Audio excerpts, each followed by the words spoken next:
So, as I said, I'm going to read just the first 4 verses from Luke's Gospel, and you can find Luke's Gospels around the room. Inasmuch as many have undertaken to compile a narrative of the things that have been accomplished amongst us, just as those who from the beginning were eyewitnesses and ministers of the word, and have had those delivered, they have delivered them to us, it seemed good to me also, having followed all things closely for some time past, to write an orderly account for you, most excellent Theophilus, that you may have certainty concerning the things that you have been taught. Jeremy. Thank you very much. Very good to be here with you. What is truth, said jesting Pilate, and would not stay for an answer. So said Sir Francis Bacon, the only Lord Chancellor ever to be impeached, quoted by Aldous Huxley much later. And when you stop to think about it, Pilate, there he was, a corrupt judge, faced with a man accused of treason, who said he was a king, but from another place, and also said that he came to testify, to bear witness, to give evidence of the truth, and to do so with the authority from the place from which he came. And Pilate's stance, what is truth? The cynic? Maybe. Truth not readily ascertainable? Maybe. But probably truth not important compared with realpolitik and preservation of his own position.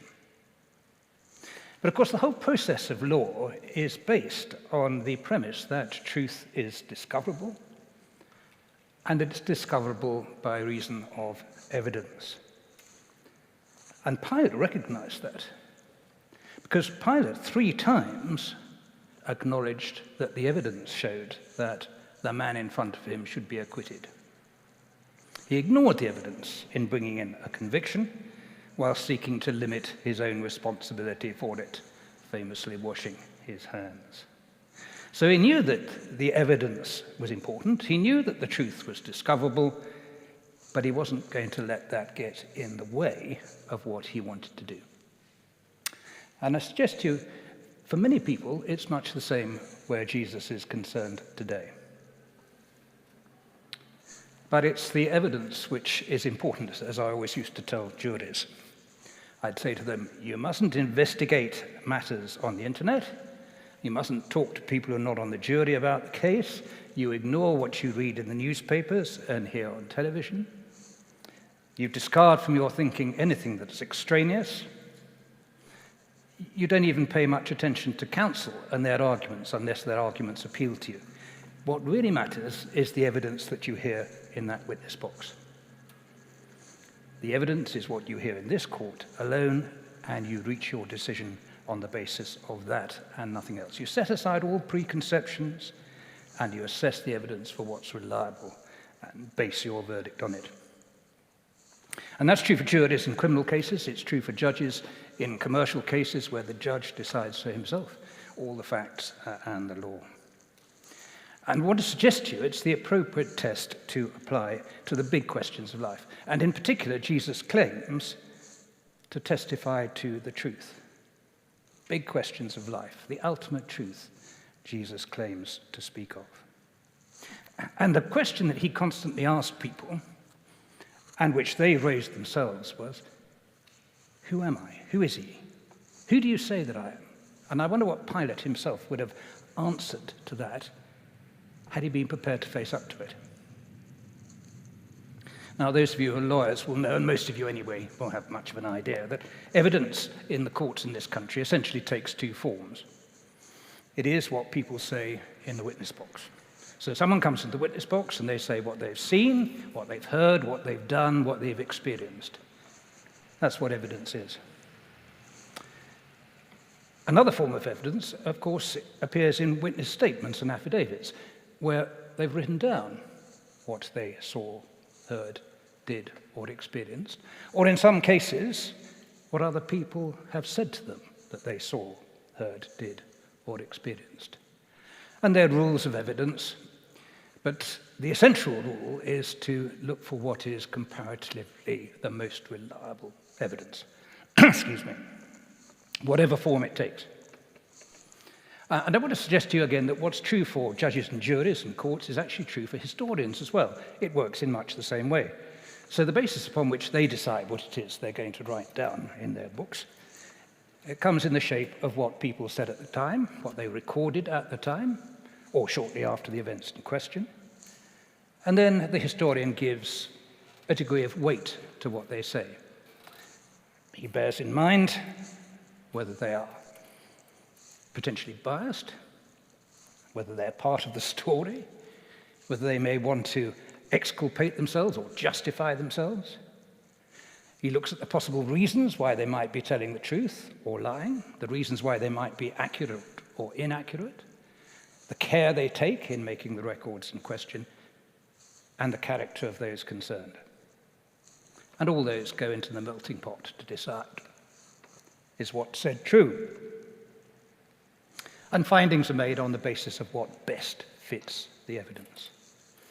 And again, what I'd say to juries was this. I'd say, members of the jury, you can draw inferences. And when I say you can draw inferences, what I mean is you can come to common sense conclusions on the basis of the evidence that you accept as being reliable and accurate. And I would tell you, look at the evidence as a whole. And the search is for the most probative evidence and the most cogent explanation for what occurred in the light of it. And in my experience, usually enough, the evidence points pretty clearly to one conclusion rather than another. In a civil trial, the test is the balance of probabilities. What is more likely to have occurred than not? In criminal trials, the question is, are you sure? Or, as it used to be expressed, beyond reasonable doubt. And that's how the search for truth is conducted. And if you think about it, actually, that's what happens to you every day. That's what you apply.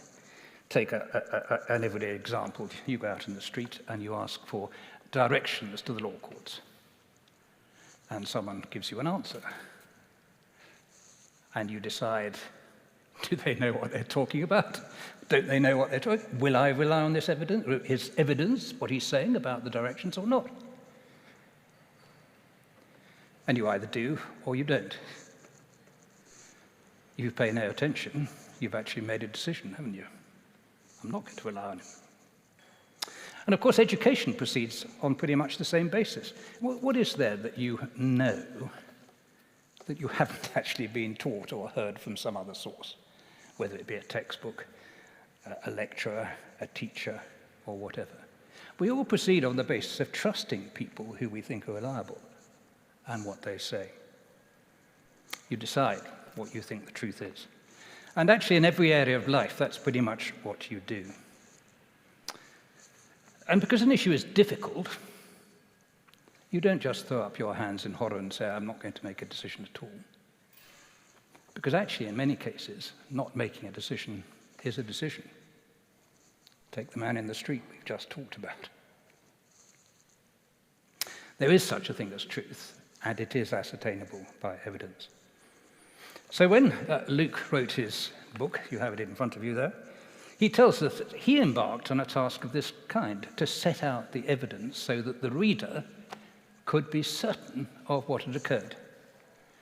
He explains that many people had already drawn up an account of what had happened on the basis of what eyewitnesses had told them, and he went back to do the same thing himself. He decided to write an orderly account so that his reader could be certain about what he'd been told. So in other words, Luke was seeking to write history on the basis of eyewitness evidence. People who'd been present at the events in question, which he goes on to describe. And it's a fair conclusion to reach when looking at what he says, that he goes back to the horse's mouth in order to get that. Other people, he said, have written accounts based on eyewitness evidence. I've decided to do the same, to investigate and to set it out for you in an orderly manner.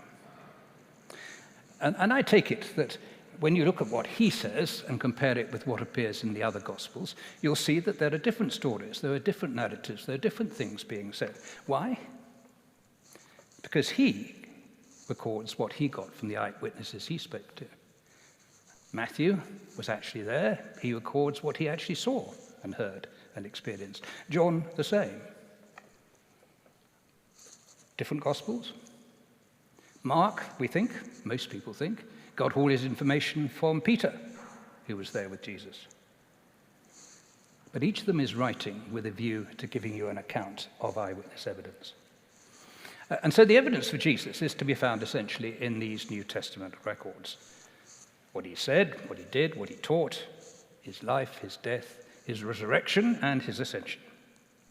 And the question that we will face is, well, what conclusions do you reach on the basis of that evidence? And there are, I guess, 3 or possibly 4 questions, depends how you want to divide them up. First, who is Jesus? Second, what did he do? And as part of that, why did he do it? And thirdly, why does it matter? And Luke considered the evidence so compelling that his readers could be sure about what Jesus said and did, and so sure that they should stake their life on it, as he himself had done. Sure in the sense of the criminal burden of proof in this country. So just consider briefly the reliability of those records, the evidentiary weight, if you like, of these records. How are we to look at them? And you may have heard this before, but you just stop and think and compare this with the evidence that we have for someone else of similar antiquity. And the usual example quoted is Julius Caesar, because we have a fair bit of evidence about him. But again, what do we really know about him, and where do we get it from? Well, he fought wars in France. He came across to Britain. He crossed the Tiber. He sought to make himself emperor. He got assassinated by people who didn't want him to be emperor. Brutus, Cassius, and various others. Do you have any doubts about that? I don't think anybody has any doubts about that. But on what should you base it? What have you got right now that tells you that's true? Well, there are about 9 or 10 manuscripts, which you can now see, which were written 900 years or more after the events. That's the oldest we have. But they constitute, of course, copies of earlier records. And historians are not troubled by that. They regard the copying as being faithful, and therefore the source itself is okay. Much of what we know is actually written by him. If you were at school in days when you studied Latin, you may have had to read Caesar's Gallic Wars. I recall doing that and having to translate it. Of course, he gives quite a flattering account of his campaigns, as you might expect. And you'd take that into account, wouldn't you, in deciding whether or not what he was saying was true. But compare that with what we've got for Jesus and the Gospels. We have, in fact, a complete copy of all 4 Gospels and the Acts that goes back to about AD 200 to 250. It's called Papyrus 45, if you want to know. You can go and see it. It's in the Chester Beatty collection in Dublin. They're fragments, bits of the Gospels, not complete, but bits of them, that go back earlier than that to about 130. You can see one in the John Rylands Museum. And actually, there are 25,000 manuscripts of varying antiquity, older than anything we have relating to Julius Caesar. And the originals of those were, in the estimate of all serious scholars, written in the lifetime of those who met Jesus and knew what he had to say and did. Written by eyewitnesses, or the record of what they said they saw, heard, and experienced. And so what I want to say to you is this: you can be very confident that what you now have here and in the New Testament reflects what those eyewitnesses said.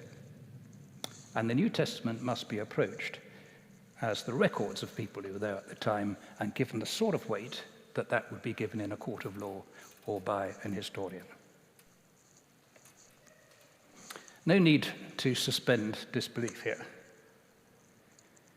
People who lived in Palestine 2,000 years ago They weren't gullible simpletons who would readily accept that a man could, simply by a word, heal people, cure them of madness, calm storms, or raise the dead.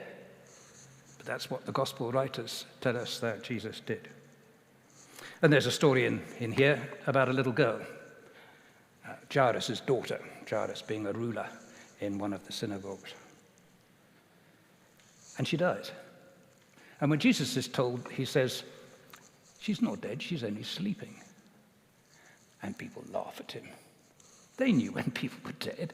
She was obviously dead. You've seen a dead body yourself, you know it's pretty obvious. But then Jesus goes, and according to Luke, he wakes her from death, which is why he used that expression.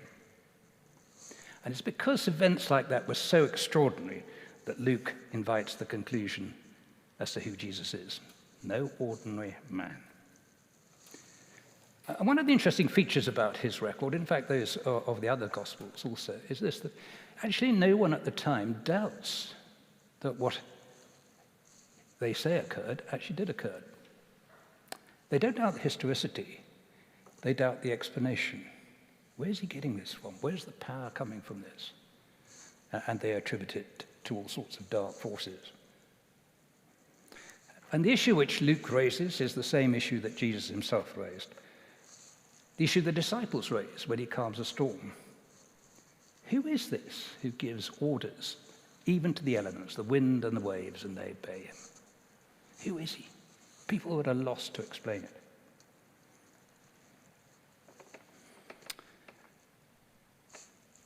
Jesus is a man whose ethical teaching is, I think, still considered the highest morality of any teacher that has ever existed. A man who valued truth above everything else, who decried two-faced hypocrisy, but claimed to have supernatural origins and power. Predicting he's going to rise from the dead, and according to the gospel writers, did so. Now, if a man with that morality and that integrity makes that sort of claim, then it has to be examined carefully to see if it's true. It's got to be taken seriously on the evidence we have. People then didn't think that dead men got out of their tombs, wandered around, met people, talked to them, invited people to touch them to see if they were real, came and went through locked doors, ate and drank, made breakfast for friends on the beach. Luke was a doctor. He knew this was absolutely extraordinary. And he invites examination of the evidence from people who witnessed it and to come to a decision by looking at where the evidence leads. So that's why Jesus asked his close friends, who are people saying that I am? And they came back with the response, well, people saying you're another Elijah or Elisha, a sort of prophet, a good man, someone with good things to say. And many people would like to come to that conclusion too. That's a verdict they'd like to bring in. But it isn't good enough, is it? Because a man of morality and integrity, whether a prophet with lots of good high moral teaching or not, he doesn't claim equality with God as Jesus did, if he's only a man. So Jesus pressed his disciples for a better answer. Where does the evidence really lead?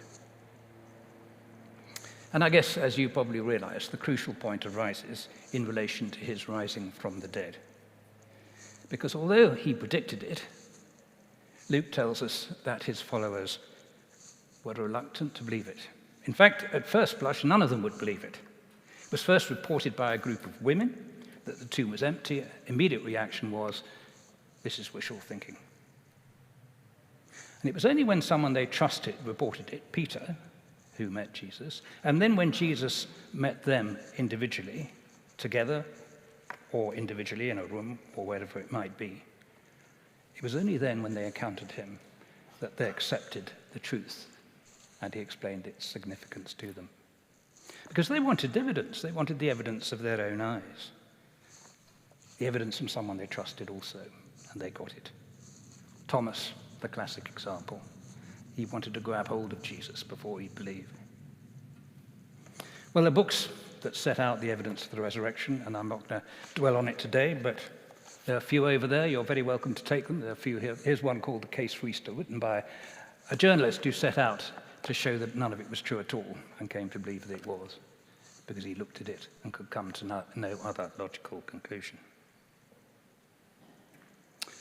But Jesus knew that the evidence for this would not be sufficient to compel people to trust him and follow him. The problem, I think, is not really in the end one of evidence at all, because no serious scholar doubts the existence of an historical figure called Jesus. There's plenty of outside evidence from the Gospels, from secular sources, that show that to be the case. And as to his teaching, well, you've got it in front of you. There it is in that Gospel and in the others. New Testament sets it all out. It's there for all to see. But what caused his death, and what causes people to jib now at the idea of trusting him, is the demands that he makes, the claims that he made for himself, who he was, what he came to do, and the response that we should give to that. And he told a story to illustrate the point. The story went like this. It's a rich man, lives in a mansion, dressed in the most expensive and fashionable attire of his time. He's described, in fact, as living in luxury. And he obviously has a large property because his house doesn't front onto the street, as most houses would have done in the Middle East, in Jerusalem particularly at the time. He has a large portico with a drive that leads up to his house. And at this entrance to his property, this porch, if you like, in its shade lies a beggar. He can be found there, lying on the ground every day, seeking money, food, whatever people are prepared to give him.